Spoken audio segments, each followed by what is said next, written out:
Hey everyone, welcome to episode number 27 of the New Slang Podcast. I'm Thomas Mooney, and this week's episode is with Kay Phillips. This interview was done probably like a month back now. This was back when Kay was opening shows for Counting Crows and Rob Thomas on this, I guess really like 2.5 month, 3-month tour all over the nation. And he was doing these little side shows in between if they had any time, and one of them was at Blue Light, and so it was like a Thursday, and he came and played at Blue Light. So I'll make this intro super short. If you don't follow New Slang already, you can find us on Facebook and Twitter and Instagram and whatnot. Just search for New Slang on Twitter and Instagram. It's going to be at newslang_LBK. If you're not subscribed to the podcast already, go ahead and do so. If you've not rated us yet, please do that as well.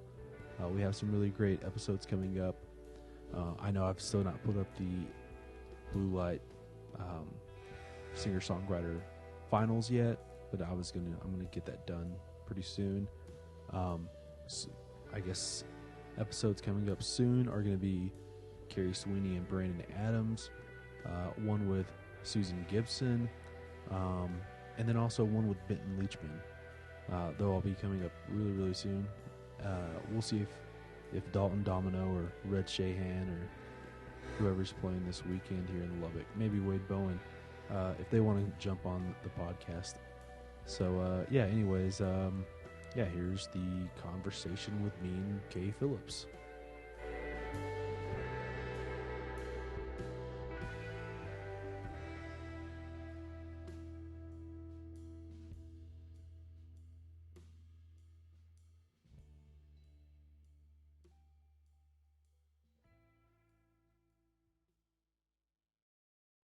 Prepared me.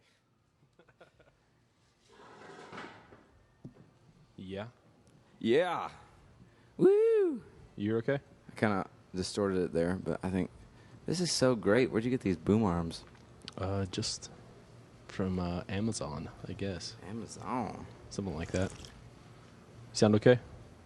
Good? Oh, yeah. Sounds great. Okay, well, we're Oh, my God. Are you worried about that beer next to your computer?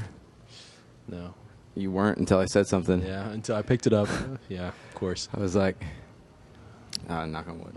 Okay. Yeah. Well, okay. the thing is, I saw somebody playing pool in here earlier. Yeah, that's why I put my shit on the pool table so they can't. Yeah. Well, they had like a beer right here, and I was like, oh, can you guys move that? I mean, for fuck's sake. Come on. It's not like it's the only fucking thing that has electricity running through it. Like people. I mean, there's people have places over here. Grown up with things, that are electric. And are we rolling? Yeah, we're rolling. Okay. We started. I guess the last time we talked was you're like a week before going out on this massive tour. Oh my gosh. Okay, so what's happening now? How many weeks do you have left on? What's happening now? I'm a man now. I was a boy You've then. Transformed? Yeah. Can we cuss on here? Yeah. It was you don't think 10 weeks of your life could change you, but when you're in a van and you're following a bus that has a bus driver and you're playing gigs that are 3 hours away from each other every day, it's just kind of taxing. And so we're on tour with Rob Thomas and the Counting Crows, and we're very lucky to be there. Mm-hmm. And the Crows and Rob, they always bring out other people who they like, and from what I've seen with the Crows, it usually breaks the band up. A lot of great bands have played, but they don't always last after this tour. Yeah. Like the tour breaks the band, Yeah.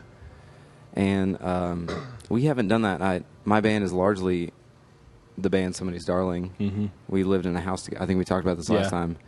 I moved up there because I was in Austin, and it was so hard to find anybody to play with me that wanted to do it for the music and not the money. It was hard to find anybody who gave a shit about their craft, you know.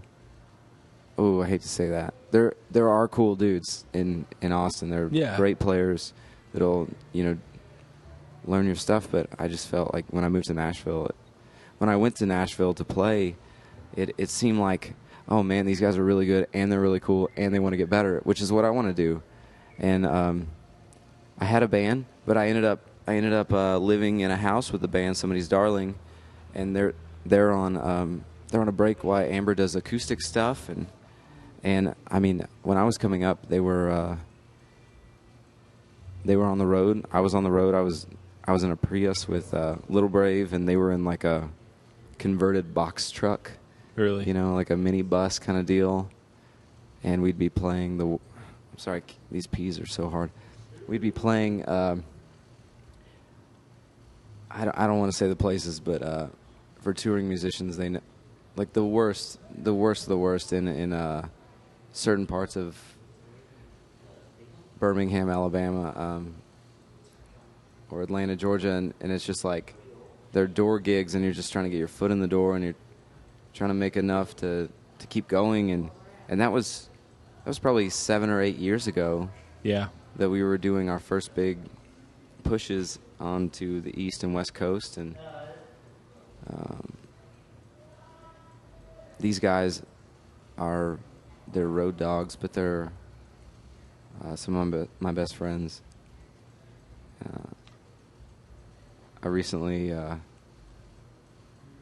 got off Adderall on the tour. I've been taking Adderall since I was 15 years old, and I was like, yeah, this is going great. I played Red Rocks, not on Adderall. It was like the first show I've played maybe ever, like not taking, like I have a doctor, and it's a load. I take 30 milligrams. It's not that big of a deal, but it just kind of keeps me where I can get my stuff done, you know. And I started going through withdrawals like 3 days after we played a sold out show at Red Rocks. We didn't sell it out. Yeah. Like, the Crows and Rob Thomas sold it out, but I was fine that day. But the next 2 days, I started like having like I don't know, like these crazy mood swings. I mean, we know each other. I'm not really like a moody guy. Like, I don't think I've never gotten mad at anybody, but I like blew up on my band, and because I ran out of this prescription that was supposed to last 2 months. Like they magically disappeared. I don't think it was anybody in the band, but then I tried to get a prescription sent to Vegas, and we have a tour book, you know, that the Crows give us, and the address was on there wrong. And so, like, all our merch and all our everything was sent to a different address. Really? But when you're going to a different place every day, it's hard to, like, call my doctor and be like, I'm going to be here, you know. So he's actually flying to the gig tomorrow. Really? Yeah, which is cool. But that's good. Yeah. So what were we saying? Oh, yeah. This tour breaks up most bands, but not us. Knock on wood. Yeah. There's some dates left, I guess. There's some dates. Yeah. Tonight at the Blue Light. Yeah. I think that basically anyone who is a mutual friend of us has been living through your Instagram post. Really? And, like, yeah, because it's kind of cool seeing like this tour. Yeah. Because it's been across the country. It has. Yeah. And if you're following you on Snapchat and Twitter and Facebook and all that stuff, you're seeing all these little moments. Man, some things are so great that I'm afraid to post them because I don't want people to get jealous, you know. But honestly, like, any songwriter that I've met in Lubbock would crush this tour, and I think all the people, you know, behind that curtain would love to meet them, and that's what's so great about this place. Yeah.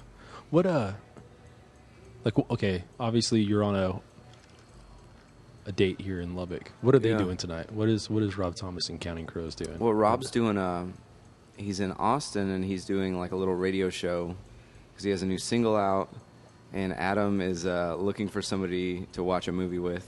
That's what he likes to do on his days off. And Yeah. I feel so dumb. Like, he knows so much about cinema, Yeah. and I don't. You know, I thought I did, but Yeah. he's like bringing up, you know, Kurosawa and how it's like, I don't know, like the spaghetti westerns were just rip-offs of Kurosawa, and like, great. Is that like Japanese film stuff? Yeah, or- yeah. Okay. Like, I'm not a big film guy either. Okay, but I good. just kind of figured that's. yeah, I where mean, that was going. I'm starting to get into it. But Yeah. Well, I started watching. I guess like these.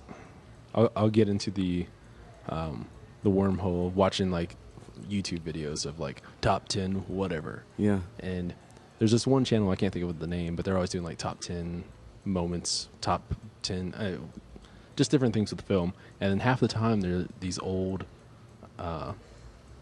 like Japanese films that Yeah. I'm like, I've never heard of this, but Right. it's a little intriguing now. Yeah. I don't know. But yeah, the Instagram post, like yesterday I met Billy Gibbons, Oh yeah, I saw and that. I didn't want to post about it because, like, in so many ways that guy is my hero. I Mhm. mean, style-wise, like, not even music style, but just, he's got a brand. Like, he looks Yeah. fucking cool, and he's, like, repping this Yeah. thing that's us. Yeah, well, it's not You even know- just. It's not just the beard. It's like Yeah. the entire package. This, You know? Texacali kind of, like Cactus and badass single pickup guitars and Mhm. cool old rat rods, and it's kind of, it's like, yeah, that's what we like, you know. And, Yeah. when I met him, we played at a casino called Sandia last night, and a lot of these tours I'm finding out, like, you play in casinos, and because they pay really Yeah. well. So I go up to him and I'm like, "Hey, Mr. Gibbons, I'm not here to take a picture. I just want to, you know, tell you, like, you're the reason why I play single pickup guitars." And he's like, "Oh yeah, you're from Austin. You're playing tonight at 6:30." And I was like, "Are you joking? Yeah. Are you gonna come?" And he was like, "Yeah." I was like, "Yes." And then I wanted to take a picture. Yeah. And then we talked about resonators, and I told him, you know, it's basically you and Van Morrison, like, as far Van more for like the singing and but I was telling him, like, your whole vibe is like, I want to incorporate that. I only play pink guitars, and anyways, he sent me like a video of Van Morrison playing in like 1965 with them, and so we started like an email chain and stuff, and trying to get me to buy this resonator. Like, I don't think he realizes how broke I am. Yeah. Well, I mean, now at least you have his email or his phone number. Oh, or the song is something. really good. The song is really fucking good. I can't Elena even tell Kay? what it is. Her name is Elena Oh, Kay. okay.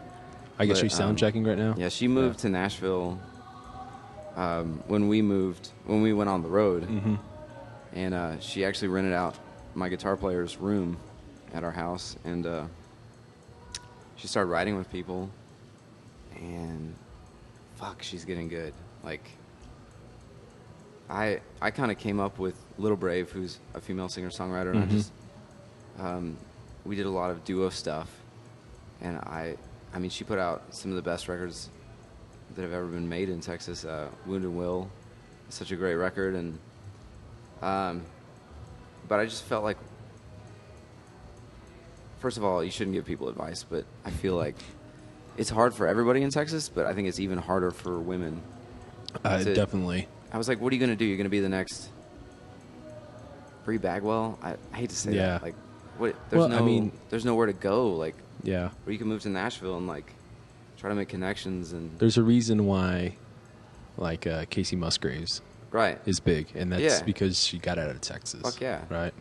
And now It's Maren such a Morris. And, Yeah. It's such a weird. Not a weird. I'm not going to say weird. It's it's a problem in Texas. Yeah. With female songwriters because it's like they're not as respected as much for whatever reason by the fans. Yeah. And then I think it kind of gets in their head a little bit like I have to kind of sing about these kind of things to get up to that level of like top 10 whatever the case is, like top 10 artists or top 25 whatever the case is. I think at some point you're writing about what you want to write about, and then there's this like, well, these people aren't fucking buying this. I got to sing about like going to the bars and being like I don't know, like the Mexican beer song. Yeah. Like I got to be like a. And I'm not knocking it. I mean, maybe she wants to do that. I don't know her at all, but I just felt like Elena had more artistry in her than that, you know? Mm-hmm. And she comes from this place that's like, she's like, her family, they're like cutting horse breeders, and I mean, she actually grew up on a ranch, and she barrel raced and she rodeoed in college, and I mean, that's what they're trying to sell you in Nashville, like girls like that. And, I mean, she's like the real deal. Yeah. You know, but I guess like one of the parts about going back to the whole Texas thing with female artists is, like I've heard from some people say that they don't feel they're as genuine, and it's like, well, all these Texas, like all the guys are faking it too. To be, yeah. But all the guys are faking it, like they're not the. It's a weird deal, man. You know, I don't know. There should have been a cowboy kind of stuff, or obviously that's Toby Keith. Yeah. But you know that idea, or like being the example. One of the I kind of have a problem with this is like Casey Donahue. Like his last record is like it's called something like All Night Party, and then like the EP before that was called Pre-Party, and it's like it's clever. Okay, you're talking about drinking. You're singing about drinking. Yeah, that's not necessarily the problem. The problem is that all the songs are about drinking, and then he doesn't do any of that stuff. Which I'm not saying is like right or wrong, but I'm saying like you're being just he doesn't. You're drink? not being genuine. Yeah. Huh. And I've heard about the rules like nobody in the band can drink on stage. Oh wow! And it's like, so if he's that's like so raising a red Solo cup, it's just water or something. Which I'm saying is fine if you're sober. Is that because if you're not drinking? He had a problem. I don't think so. I think it's a marketing thing. Yeah. But like that's what I'm saying though. It's like, yeah.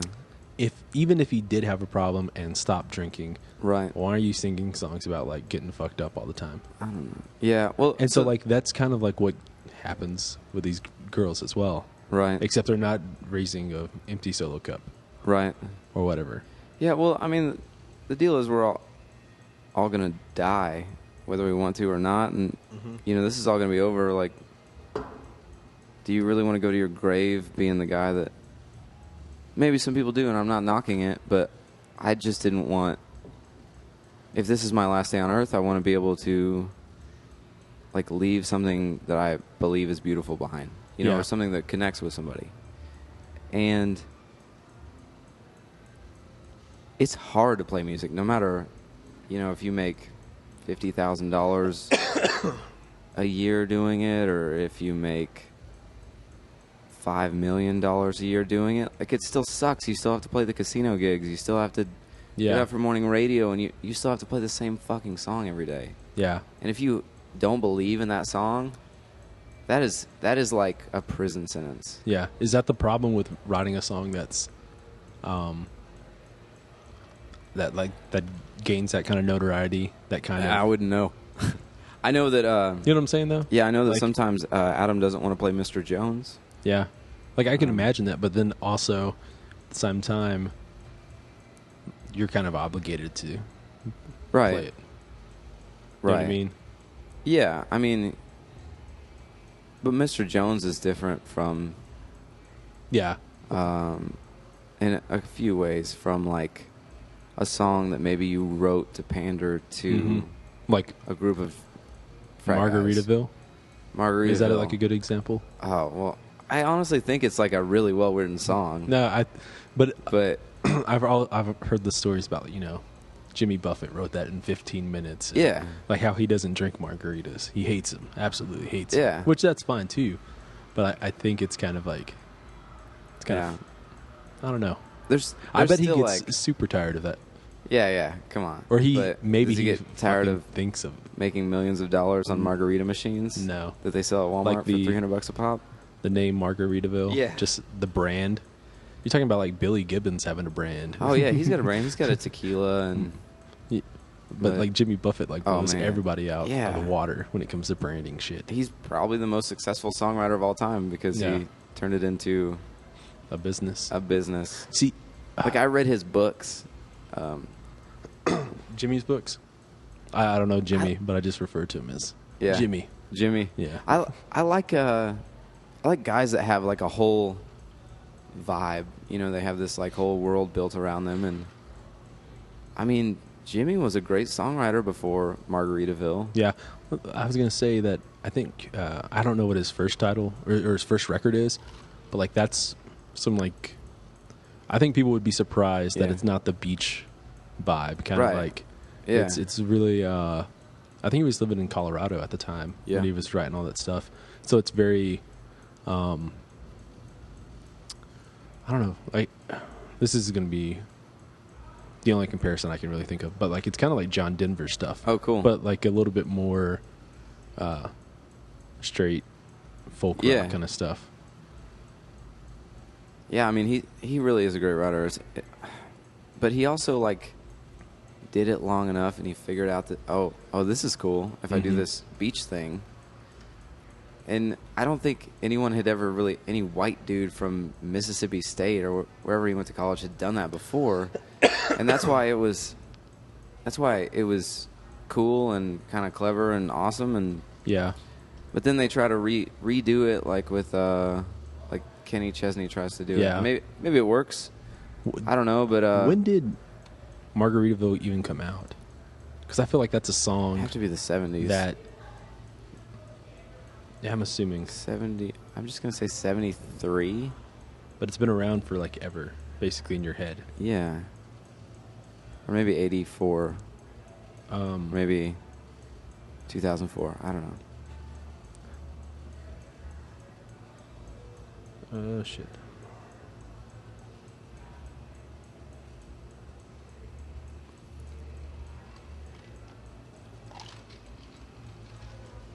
I don't know. I do have like one comment on here though. Oh, really? Yeah. People are, is this live? No, it's not. Okay. Live at all, but, good, because I'm just going to talk shit about everybody, and then I'm leaving this place and never having to come back. Okay, so we're talking about Margaritaville being so, like the brand of Margaritaville being so big. Yeah. Do you think like Rupert Holmes is like kind of pissed that he didn't bank on like Pina Coladas as much? Because he had like who's Rupert Holmes? Like that Pina Colada song. What? If you like, that's his name. If you like Pina Coladas, and getting cold in the rain. 77. 77 is, Huh. But I don't know, man.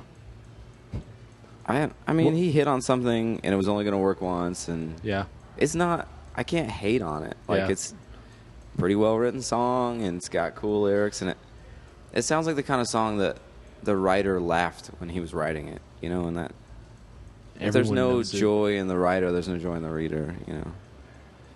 Yeah. What's the closest comparison that you've written like that? As far as like enjoying the song and laughing and like the song is called Rambler. Yeah. Which, by the way, my friend gave me this watch the other day. It's the Shinola Rambler. Oh yeah. It's probably the most expensive watch I own. And he's like, I had to get it because it's called the Rambler. I was like, shit, yeah. It's pretty. He's nice like, they make a car called the Rambler. No, but the song Rambler was just funny to me, and I mean that's. So the lyrics are, I'm a rambler, honey. I got traveling in my blood. I didn't come here to talk. I came here to, and you think it's gonna rhyme with love, Yeah. Or blood, or something, and then it's like, I'm a Ramlo honey. I got travel in my blood. I didn't come here to talk. I came to fuck, which like, it's just funny. Like English 101. No, it's like, Yeah. mixing things up. I mean, Yeah. See, but it's funny yeah. to me. 2 stories on this. Yeah. One, before they did the whole remodel, the men's restroom here at Blue Light, there's the came to fuck that you had put like all over the damn bathroom. Yeah, stenciled. Yeah, and like people were like, "Who the fuck put this?" Yeah. K. Phillips, and like you kind of had like that kind of vibe going, like this K. Phillips guy. Well, maybe that's my thing. And then like they redid it, and I don't know if you've been in there in a while. No. Since the remodel, but there is like another like little came to fuck. It's not in the spray paint kind of stuff. And then 2, It's funny. I should do a new stencil. yeah, because I remember like when I will. That first day you came here, you had the stencil and you were making all the T-shirts. Yeah. That's pretty. The problem is now, like, we fly places, so I can't take spray paint. And also, I'm really lazy. There you go. So I guess I'm not going to have that cool, edgy vibe that I was going to have. Yeah. The other story, though, was just like the other day during Songwriter Night, which it's like the songwriter competition right now during Blue Light. Oh, sweet. And which I wanted to enter one time, but I, like, literally couldn't get the gas money to, like, come down. Well, you would have probably won. No, I think... Actually, I think... yeah, somebody... I mean, every year somebody really good wins. Yeah. But, well, they do like a live broadcast of it on the local college station, and so obviously it's live, and like we come back here and do the drawing of like order and stuff, and like one of the things we tell them, you can't cuss, like don't say fuck on air, yeah, 'cause it's gonna be on the that'll radio. be a fine. And so then we go out there, or they go out there and they start singing, and I guess maybe like the second or third, in between like the second or third songwriters, they always put house music on, Yeah. and in between that, right whenever you say came to fuck, like that's the first thing that came on, like in between songs. I don't know if anyone caught it. That's so but like funny. I was like, oh well, there goes that. Like that, I mean, it is kind of like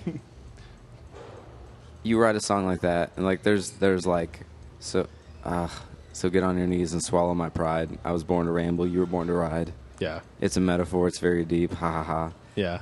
But you write a song like that, and then you get Bobby Keys, who's from West Texas, to play on it, and all of a sudden you're having to play it. And I've had to play that in front of all my grandparents, in front of Adam Duritz's parents, in front of a lot of little kids, and I'm always like, this is just a character. you know? This is just fun writing. But you learn, like, oh yeah, everyone can laugh about it. It's not that big of a deal. Like, I mean, it's over the kids' heads, and the parents, like, they were fucking, and that's why they have those kids. Like, they still want to have a good time, Yeah. So, but I'm always I'm not that guy, which is why it was fun to write that character. But, yeah, if you write a dirty song and people like it, you're going to be stuck singing that song. Yeah. So, yeah, like Adam loves that song. And does he? Like, sometimes I won't go, it's a metaphor, it's very deep. And he'll, like, pull me aside. He's like, after, you didn't say where you say it's a metaphor. And I was like, I know, because I was staring at your mom.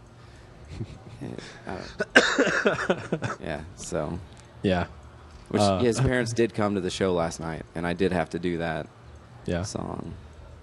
Okay, so on this tour, I guess, like, I don't know, maybe the last couple of dates, I don't know if you've been doing this every time. Yeah. But at least on the last couple of dates, you've been playing, you've gone up there and played with them, right? Yeah. No, I play B3 with them on the last few songs. Yeah. And last night, he, like, hushed the band down, and it was sold out. It was at this casino, and it rained out because it's outdoor in this, like, Pueblo amphitheater, and it rained out, and so they came back and they did, like, 1 hour of, like, all their fucking best songs. It was so badass. But so I play on Hanging Around, I play on Rain King, and it just rained out, and this is our closing song, and he brings it down because they're like jazz guys, like, they improvise, and he's like Van Morrison, like, he'll point at somebody and they have to start playing. But I just figured he's not going to make me do that because there's like 15 badass musicians on stage that he's played with his whole life. Yeah. And he quiets the band down. And he's like, play. And I was like, no, me? He was like, play. And he made me like play a solo like in front of this sold out amphitheater on this real B3, which is like a 1940s instrument. And I mean, I grew up playing organ, like an actual organ, but my chops are more like, it was exhilarating, and it was so great to play my real instrument, you know, because I get so screwed as somebody who plays piano and who plays organ because I can't tour with those things. Yeah. I'm the only person on stage. Like, imagine if a drummer couldn't tour with actual drums. Yeah. They had to play like electronic drums everywhere, or like a guitar player had to play a fucking keytar. Like, it's just not the same. Yeah. So getting to play that real instrument in front of this sold out show and in front of my hero, and I'm playing on one of my favorite songs of his, and the B3 sounds so good. It's just like sweet and everything I want my keyboard to sound like, but it can't because it's not that, you know. Yeah. It was a special night, but I was so nervous while I was playing. And then after we got off stage, Amy, the guitar player, was like, you know, he wanted you to keep going. I was like, really? You know, because I'm so used to being just sitting in with people, and I just do a little bit, and then I get out of their way. Yeah. And he wanted me to, like, take off on, like, 2-minute solo or something. Really? In front of this sold-out show. Man. Like, dude. I feel like this is one of those, maybe like I don't know, like it reminds me of, maybe I'm romanticizing this too much, but like it reminds me of like the kind of like big tours you would think of like in the 70s. Oh, yeah. Jackson Browne kind of. Oh, like, totally. Yeah, they still do it up. Like how many people are on this? I don't know. Okay, so there's 6 buses. Yeah. And Adam and Rob kind of have their own bus. And then there's a bus. It's so funny because coming from the Texas thing, it was like one bus. Yeah. And that was the pinnacle. Yeah. And now if I saw somebody in one bus, I'd be like, oh, where does your crew ride? Yeah. You're pulling a trailer with the Prevost. Cute. No, but and then there's 6 18-wheelers and 6 buses. Jesus. They build a stage every day for the Crows and for Rob. So there's probably 60 people. Wow. Going out, and every day there's catering. I've got breakfast, lunch, and dinner. We didn't know how we were going to eat, you know. Every day we have hotel rooms. It's and Rob and Adam come and watch every single show. Really? Which is, I think, you know, they definitely grew up in a time where people were buying records, and in that sense they are lucky. But these guys, like, when you tour for 2 months with somebody and they come see every show, you realize, like, there's no way they weren't going to be successful because they have this stick-to-itiveness, you know? Like, every day, they're right there. They introduce me. They don't have to do that. Yeah. They watch my whole show. They interact with me. You know, like, I don't think I would do that. You know, I think I would probably be like, hey, good luck with your show tonight. I'm going to go watch some TV on my bus. Yeah. And in that sense, like, I admire them. I already admire them, you know, but I know that they're not just lucky. Yeah. You know, Seeing them there's on a reason. that first person level. They're really good at being in the moment, you know, and just like it's kind of hard, I think, for artists to do that, you know. Yeah. And to kind of like observe, you know, the scene instead of just like taking millions of pictures and checking out and like being in your head, you know. Yeah. But every day they're there, and we're in like a group text together, and I just realized, like, everything I thought about being a rock star was wrong. Mm-hmm. You know, you can do it where you're an asshole and you destroy your body and you tell everyone to fuck off. You could do that for a little bit, but you can't do it for 2 months. Yeah. But just, I mean, there's no way they weren't going to be successful, I think, after getting to know them. Mm-hmm. And they love music. And they work so hard. Yeah. Yeah. So I'm really impressed. yeah, like both of those bands, Counting Crows, Matchbox 20. Mm-hmm. We talked a little bit about this last time. They're just such a they're part of like your childhood. Yeah. You know what I mean? Totally. Like that. For me, I'm assuming like, you know, from like 8 years old to like 18. Yeah. You know what I mean? Like they were just always Oh yeah. a band who like the Crows were like 1990, and then Matchbox Mad Season was like 96. Yeah. Or one was 93 and the other one was 96. I only know these numbers because I hear them talk about it, and Rob was saying like he was covering the Crows because at the time you couldn't have your own headlining show where you weren't playing like half covers, where he was, I think he was in Florida maybe. So he was covering Crows songs every night. And then, you know, the other thing that's weird is Rob is like, his favorite artist is Willie Nelson.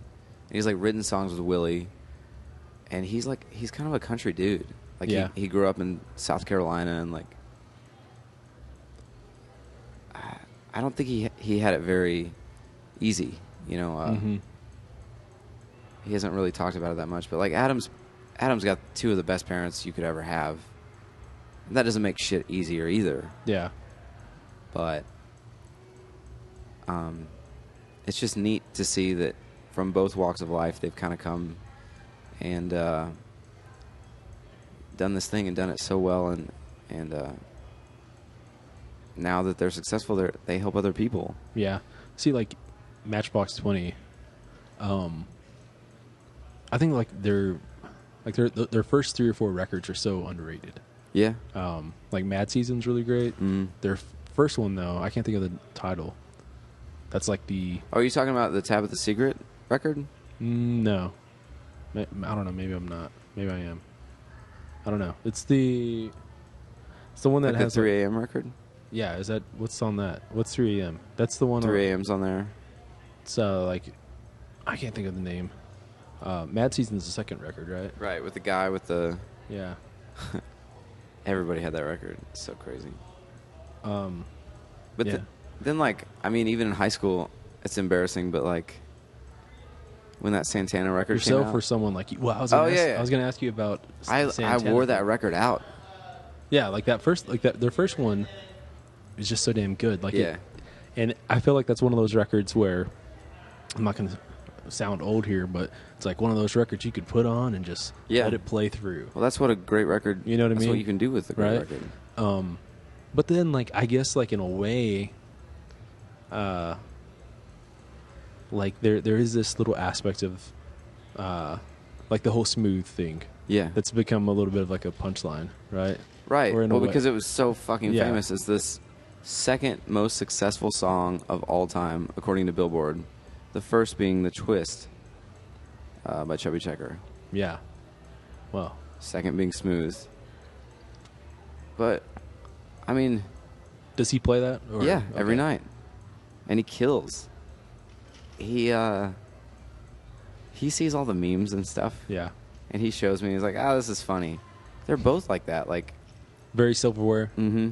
There's actually 2, like, comedians that, when this tour happened, they started, like... they kind of, neither one of them look like Rob or Adam, but one guy like got a like black mop, you know, and the other guy had like got the earrings and Rob's tattoos and stuff, and they do this like kind of spoofing thing on the 2 of them, and then being like best friends kind of thing, but they really are good friends. Yeah. And Adam's like so much taller than Rob, and really? Yeah. See, I thought it would be the Rob. other way Rob's around. my size. And Adam's really? like 6'6". He's a big dude. Yeah. Wow. And why don't they come to Lubbock? Why did they need to? I don't know. Why didn't they play Austin? I wish they would have done They Austin. didn't do Austin either. So I could give a middle finger to all my ex-girlfriends. Just kidding. But yeah, they're so good at the at both sides of it, at being regular people, Mm-hmm. you know, and within the craft and writing, and Rob's always writing, and he's like, and so is Adam, but Rob's always showing me like new stuff he's working on, and it's just like, oh, this shit is just as hard for you as it is for me. Yeah. It never gets any easier. You just write a bunch of fucking songs and you show them to people and you go, this doesn't work. Never mind, this was stupid. Yeah. And it's been good. It's been a good thing to see, but Have you been writing on the road, or No. have you just kind of like? I wish I could put say I on have, but honestly, I can't. Well, I yeah, can't. but you've been writing in Nashville for. Yeah, no, I have Shit, son. we have a record. I have the songs ready to go Yeah. that I want to do. And You wrote with Will the other day, right? I did. We wrote a song. Yeah. I don't know what he How did. was that? It was cool, man. It was just like, you know, sometimes I don't think any of us knew we were going to write, and I just written a song that day, which is really fucking good. I went to a BMI office, or I went to some music publishing, not BMI, some music publishing office, and wrote with this like real deal motherfucker. Yeah. And I think we wrote a fucking hit. It's like, I'll just give you the hook. It goes, I didn't lose any love. It's like, I didn't lose any love. It's like,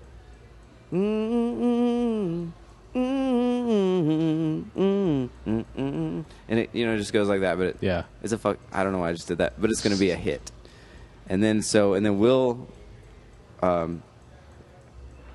picked me up in a van, and then we went and tried to write that song, but I think everyone was too hungover. Yeah. We wrote something. Yeah. It was cool. Because like that day, Ross texted me and asked me for your number. Yeah, Ross picked me up And I in the was van. like, yeah, I guess that would be Ross's van. Yeah. Yeah, Ross was cool. Yeah, he texted me. Ross was really good, Yeah. too. He's a good guy. Great songwriter. Great songwriter, cool guy. Yeah. That's okay. This is I always say cool guy for people. It's very who are important cool, to me. But like this is one of those things where I think you're cool. I think being cool does not mean you're great at whatever your craft is. No, you can be fucking horrible. But being cool makes you that much better once you're great. Yeah. You know what I mean? It's not a pass to suck. Yeah. But I mean, yeah, no like matter what your job is. yeah. No Like, matter what. No yeah, matter yeah, what exactly. you do. Whatever your but- job is, like you can be really great at something Right. and be a horrible person, but you can still be great at it. Right. But just because you're cool doesn't make you great. And Yeah. there's a shit ton of that in music. You know what I mean? Like, Yeah. oh, but he's a cool guy. It's like, yeah, but Yeah. anyways, I though, don't like give a shit. Ross had texted me and was like, "Hey, do you have a case number?" And I was like, "Yeah, Yeah. you guys met the other day. Here it is." I appreciate that. And then like later, And he picked me up. I saw like I don't know, something from Will, and I was like, I'm interjecting myself in that story. Yeah. Whenever the book It's comes you, dude. out. Yeah. I would like to write with him again. I'd like to get another shot. I think I'm not built Well, he goes to up write there. 2 songs a day, and I kind of like, Yeah. I did my one song, and then I don't know. Like, also that was the first time I never wrote with anybody until I moved to Nashville, and I like it. But that was my first time to write with 2 other people, Yeah. and it just felt very like, for somebody like who has like Ring of Fire ADD, it was like too many ideas going on at one time, and it was honestly like kind of like threw me off my game, like, Yeah. in a way, like I just wasn't ready. It was like playing varsity when you're not ready for varsity. Yeah. Or hungover. Yeah, or you just hung. Yeah, I was fucking.